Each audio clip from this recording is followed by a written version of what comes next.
Death metal. These bands have a message, and what they're saying isn't pretty. Death metal is a music that is boundaryless. You can be as heavy as you want, you can be as sick as you want, you can be as fast or as slow as you want. As far as people giving credit to Death as being the inventors of this form of music, I can't go that far and accept that type of comment.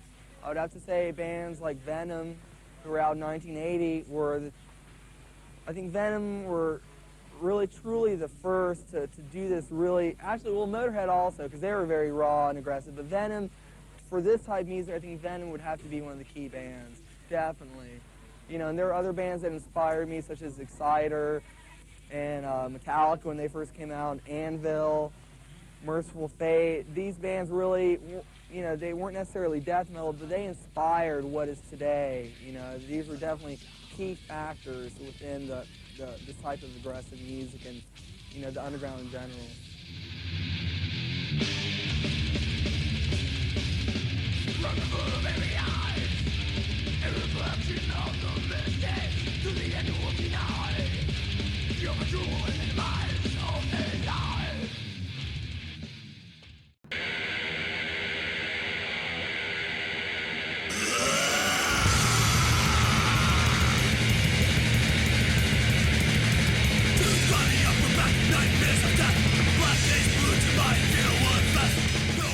There was no metal scene in Flint, Michigan. We were always booked at a punk show for punk crowds, but they loved us. You know, they loved us, and we were a part of the scene. You know, I knew that our music was too metal and too sort of fast and heavy for most of those people to get into, because they were listening to like Suicidal Tendencies and Black Flag and stuff at the time. we also changed the way I think we approached our stage show, like the typical metal bandstanding that metal musicians do. You know, stuff like that. We didn't do that. We pretty much put on a punk show. Because we were fans of extreme music, we wanted to come up with the most extreme music, something that we could be fans of. What we were trying to do was be extreme, and the Horrified record, I think, just sort of shows a moment in history of what we were doing, which was pushing the envelope.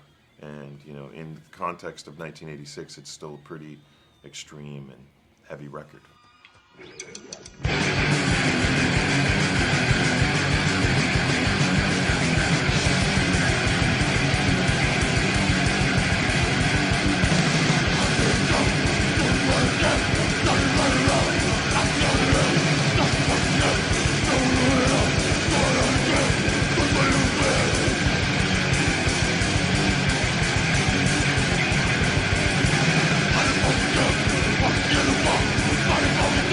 Fuck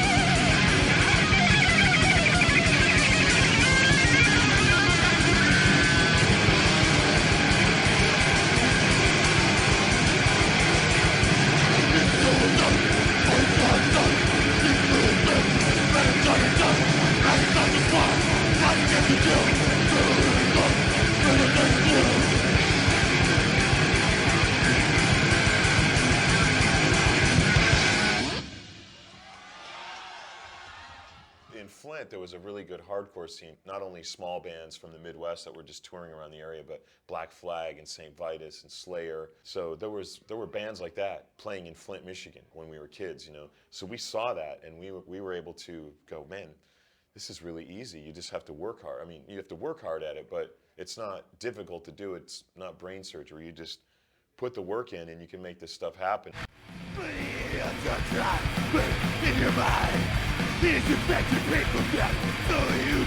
Well, the reason that we're playing is because Matt and I live in the same town. Like if we were scattered across the country, none of this probably would have happened. But Matt and I have remained friends now for, you know, over 30 years. In junior high school, we ended up at the same junior high school that was sort of like focused on fine arts. And I ran into him outside one time during lunch and rode the bus home with him, invited him over. I think I put on Judas Priest, I think British Steel or Unleashed in the East. British Steel. Yeah, one of those was like the newest whatever the brand new Priest record was. And I was playing my guitar along to it, like, you know, like, look at this dude, you know. And, you know, I suggested that he get a guitar and we could start a band, you know. And he did. He bought a guitar. And within a few weeks, you know, I'd made him a couple tapes of like Sabbath and stuff like that, and Priest. And he came over and he's like, what do you think of this? And he's like playing Iommi solos, note for note. And I was like, it's time for me to buy a bass.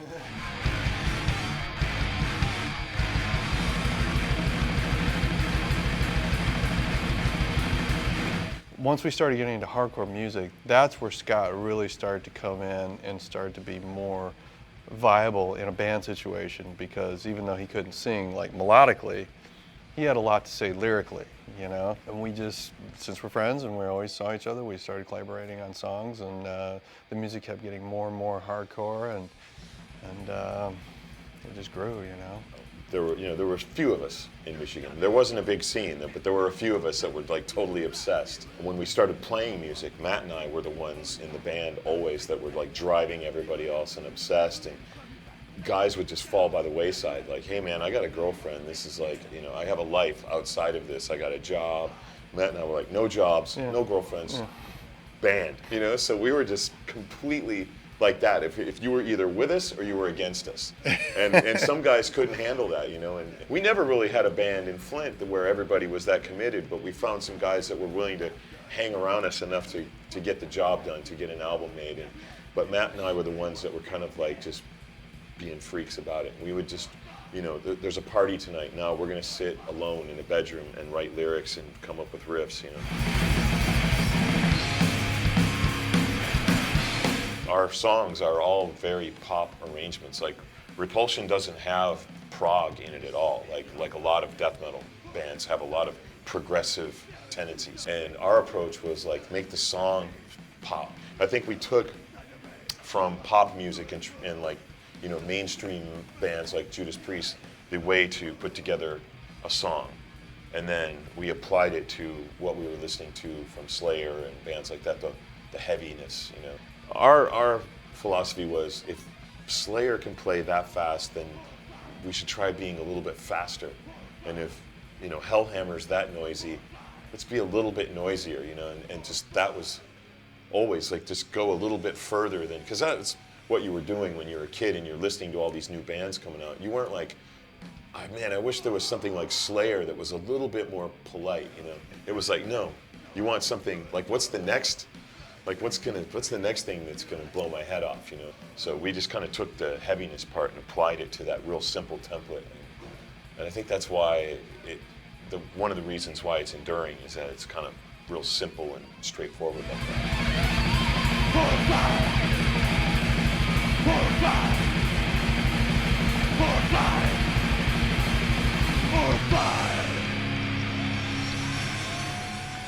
I don't really consider us so much death as I do black and satanic, because all my lyrics are about Satan and worshiping Satan and my own personal experiences and where I'm going. So as far as death, I couldn't generalize our music by saying it's just death.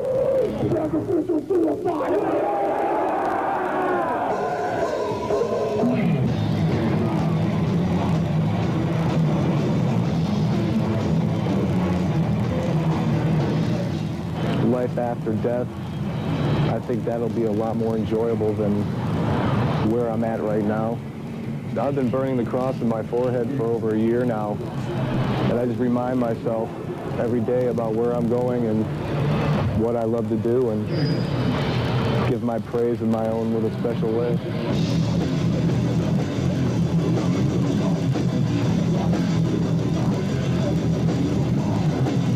If there's any kind of news footage about a heavy metal concert, they always focus in on the mosh pit and the stage diving. And people get the wrong idea of what this is. This is not a brutal type thing. This is their form of dance. Everybody has their form of dance for that type of music. And for heavy metal, it's moshing.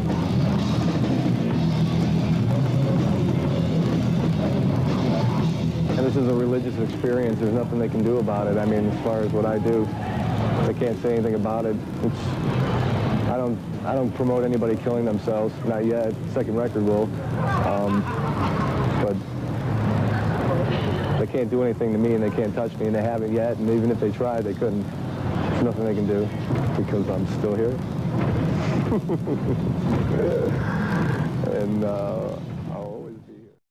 Do you include Satanism in your music itself? Not at all. Not at all. Not at all. I really don't want to involve any type of religious theme in our music, you know. I think that's something that's more of a personal thing. But yeah, I'm not a Satanist, and I definitely don't put that into our music. No purpose.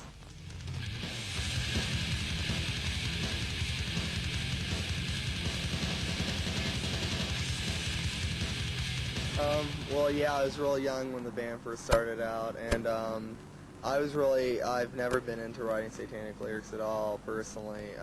We did write gore lyrics, but it's more like kind of tongue-in-cheek, horror movie type level, you know, nothing encouraging people to go out and hurt themselves or anything stupid like that. It's pure kind of like fantasy movie type, you know, scary stuff. And then I just really got into writing about reality, which is what we all have to deal with.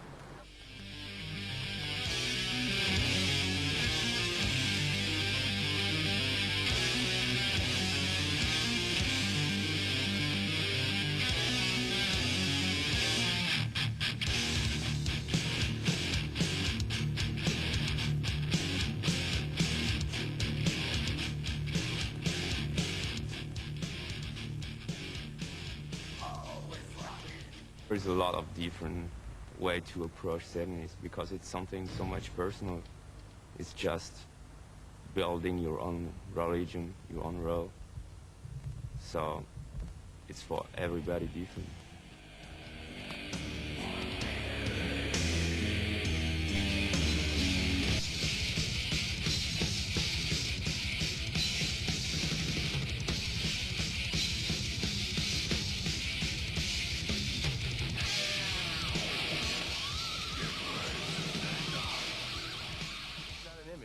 What I am. That's what you are? Well, do I look like a Christian to you? No, not really, but I mean, I don't know you up now, and I just know you. Well, trust me, I'm not a Christian, and I believe in Lucifer.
Amount of bands right now because death metal is growing. Most of the bands will weed themselves out after a while, and the more established bands will stick around.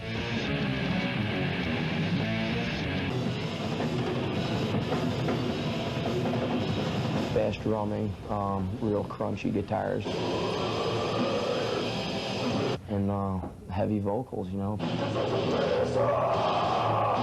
Pretty much, you know, the vocals and the lyrical content have a lot to do with the death metal sound. You know, there's bands that are grindcore that, you know, have a little different sound, but some people might say they're death metal. So it's basically all in the listeners. You know, like Jack said, you might consider something death metal, another person might not.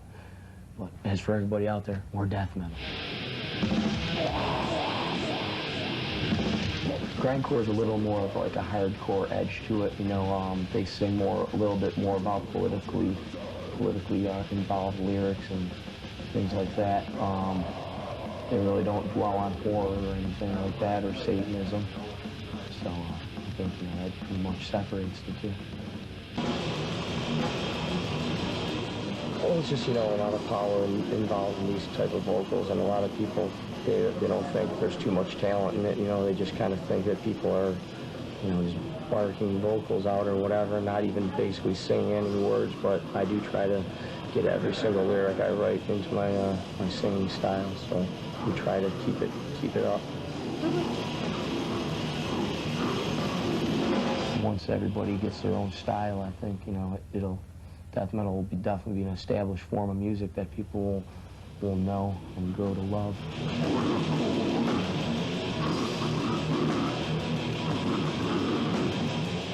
Impressive, but talking about Beyond the Gates, and we aren't talking about the pearly gates here, are we, Mike? We're talking about things more satanic, I suspect. It's kind of up to your own imagination. Yeah, really. It's got the power of suggestion there, yeah. There's a lot of things, you know, in the songs. There's like, before on the first album we did, it was all, you know, more like a kind of black magic type of thing. This one here is more of a, you know, it's got different subjects. It's not all about one thing, like March to Die. It's basically about kind of a war kind of thing and stuff like that. That's what's, you know, really what we wanted to do. We wanted to make more, you know, songs instead of one subject. I mean, we wanted to do more. Jeff, do Possessed have a genuine interest in the dark side of life, or is it just that those sort of lyrics tend to fit the music, you play a lot better, and things about daffodils? Well, yeah, no, exactly, yeah. You can't really sing about flowers, but we put it so that, yeah, it's got a morbid fascination, I guess, you know, but not really, you know, just kind of fits the music. The speed of what we're doing too, you know. It's like he said, you can't sing about flowers playing as fast as we are. That's true, certainly couldn't. Unless they were at a funeral, or possibly at a wreath, you could possibly sing about it. Yeah. Maybe we should move on to that dreaded subject of comparisons now, Mike, because I would think the two bands you're probably most compared with, the one certainly Venom, I would have said, because of your vocals, Jeff. Don't you think that they do sound a bit like Kronos as well? I don't think so. I think more like we're influenced more like Motorhead, maybe Exodus. You know, not real influenced musically by Metallica, but not vocal-wise. But what about Slayer, Mike? Are they a particular influence with you? No, not really. They weren't. A lot of people do in the States. They compare us like, oh, they're like Slayer, you know. No, not at all. We're not, you know, we're compared to them, but not as much anymore. We can see, but at first, like, oh yeah, they're like Slayer, you know, and stuff like that. Yeah, we don't really like that. But we were never influenced by them at all.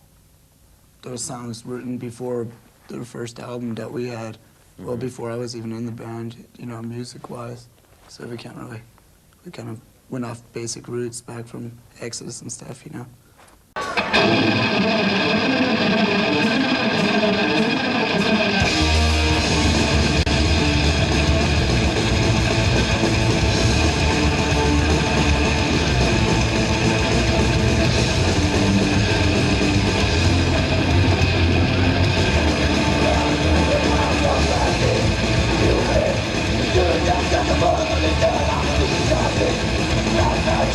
Don't you recognize it?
is, I think it's awesome, man. It's like, I think the scene fucking blew up, man. It's like, the more the merrier, really. You know, it's like, I think it's awesome.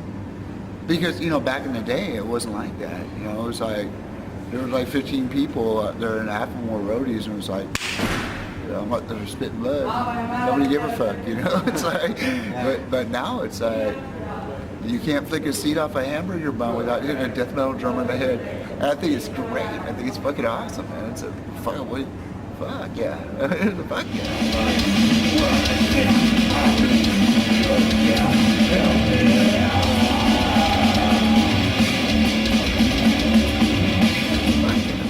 But you still prefer old school stuff? Well, I think that life is more than old school worship. I think life is the future.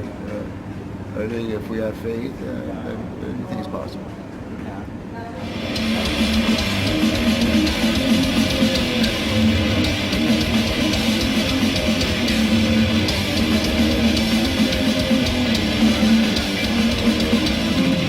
But the band has broken up a few times. Why is the band back again, reformed? What are the main reasons for that? I missed it. Yeah. Well, and also I was afraid to go on stage in a wheelchair, and so yeah, that was a big issue with me because I thought, you know, I'd go up on stage and laugh at me again, you know. And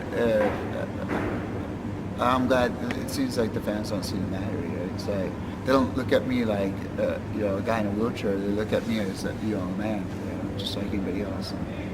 But I was afraid that they would look at me in a bad way. I was chicken shit. You know? So it's cool. I mean, it's like, fuck it. And I missed it. It's like, I missed it. I missed it a lot. Well, to me, it's like metal is a perfect universe to me. It's like, it doesn't matter if you're black, white, gay, straight. It doesn't matter if you're purple, fucking with a mohawk. Yeah, it doesn't matter what color your eyes you are. It's just like, fuck, we like the same kind of music. It's cool, you know?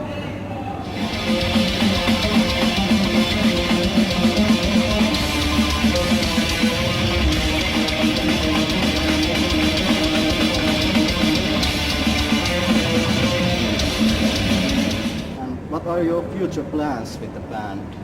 Are we going to hear some new material anytime soon? Hopefully we get something to eat. No, I'm just kidding.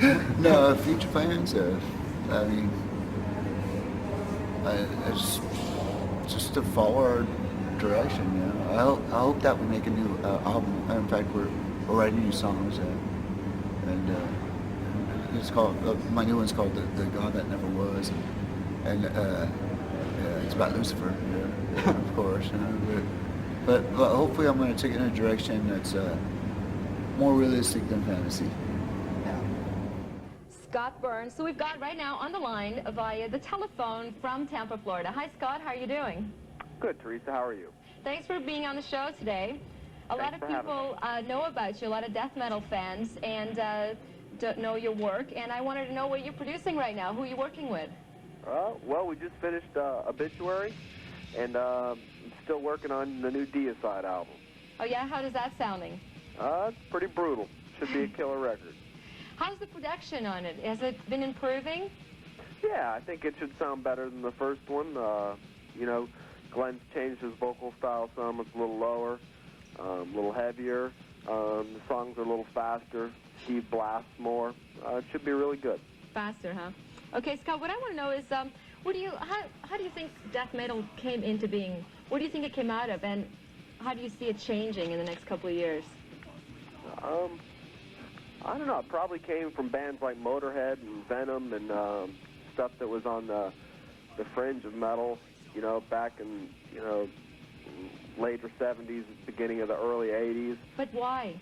Why did it go in, you know, such a more brutal route? I don't know. I just think, you know, ever since Elvis or whatever, kids always want something a little more and a little more. And, you know, I mean, this is, you know, based on metal, and just like Sabbath, how they were, you know, extreme band at their time. You know, I mean, things just, you know, I mean, even Metallica was extreme for their time when they first came out, and I think as things progress on, just things become more extreme, and you know, people look for something more over the top each time, and death metal happens to be it right now. So what's going to top death metal? I mean, can you think of something? Death metal, it's going to top polka metal. I don't know, accordions and I don't know what it'll top. It'll be, you know, I'm sure it'll refine itself, and but who knows? I mean, there'll be some other form of extreme music, and maybe it won't be metal for a while. Maybe it'll go back to some type of alternative punk or hardcore scene, and then, you know, it'll revert to metal again. I mean, I think the scene might change or whatever. I mean, industrial types of music and metal seem to be melting right now. Bands like Godflesh and stuff like that, and, you know, Ministries tended to become more metal. Maybe that'll take a, you know, form. A root.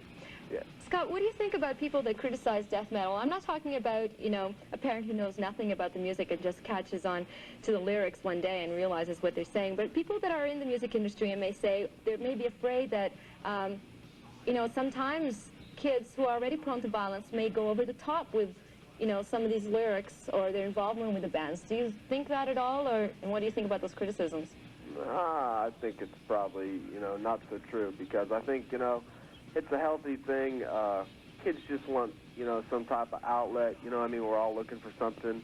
And, you know, it releases a little aggression, and it's a safe way to do it. I mean, I think kids that are have problems would have problems whether they listen to death metal or not. I mean, if you were, you know what I mean? It's just like a person who has a dependency problem with drugs or alcohol. I mean, you know what I mean? Take it to another thing with music. I mean, just that person has a problem, and you know, I don't think you can say that music causes anything. I mean, you know, some things may be related to it, but it's the person that has the problem. It's not the music, you know, and I mean, nobody forced him to listen to a record or whatever he may say. It's energetic music. Gets the adrenaline flowing. You gotta love it. You gotta love it. It's some. You go to most concerts, there's nothing to do. Come here, you can run around, slam against people, have the best time of your life.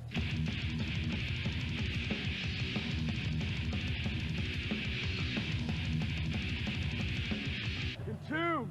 It's a heavy band.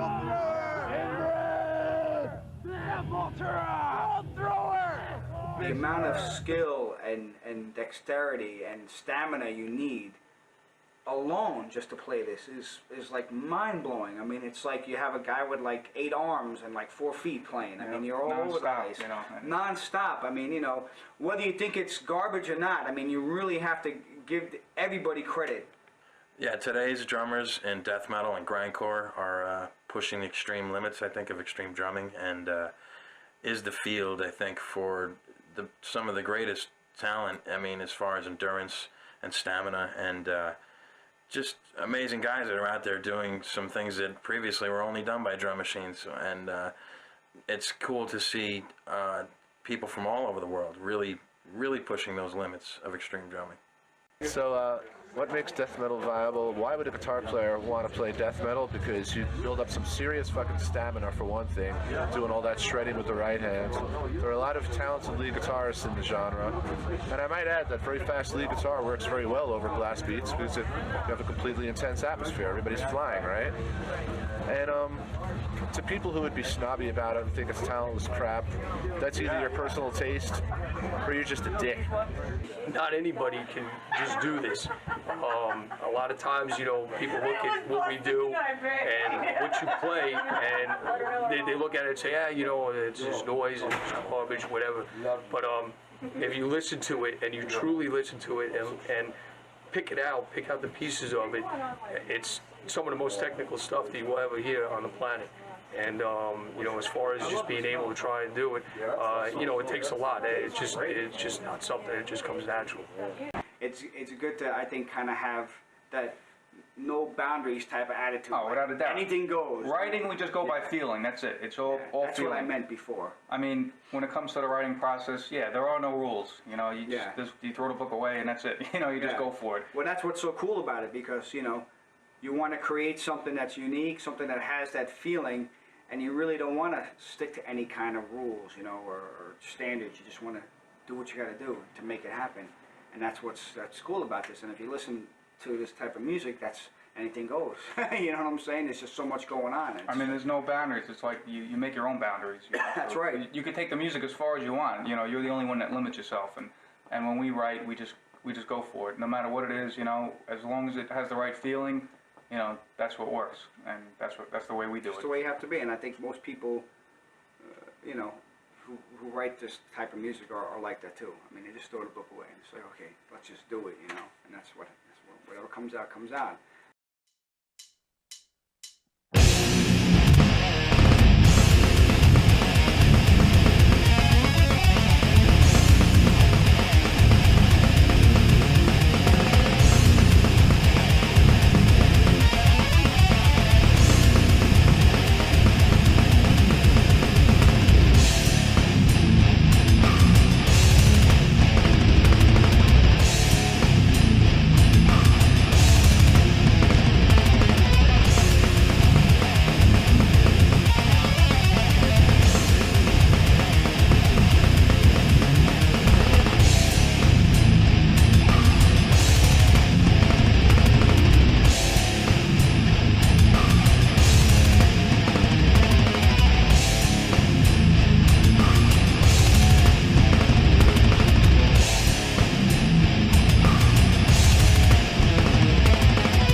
I love music.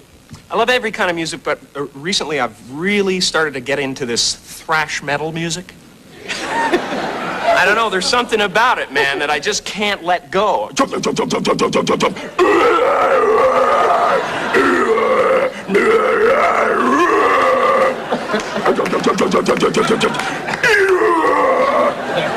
great, it's great. There's this one band out that's called Napalm Death. And it's so hilarious. I mean, I listened to this album, I started listening to this album, and it was literally, I'm not exaggerating, that was it. You know, and I thought, you know, someday this guy's gonna want to slow down and do some duets. You don't bring me flowers.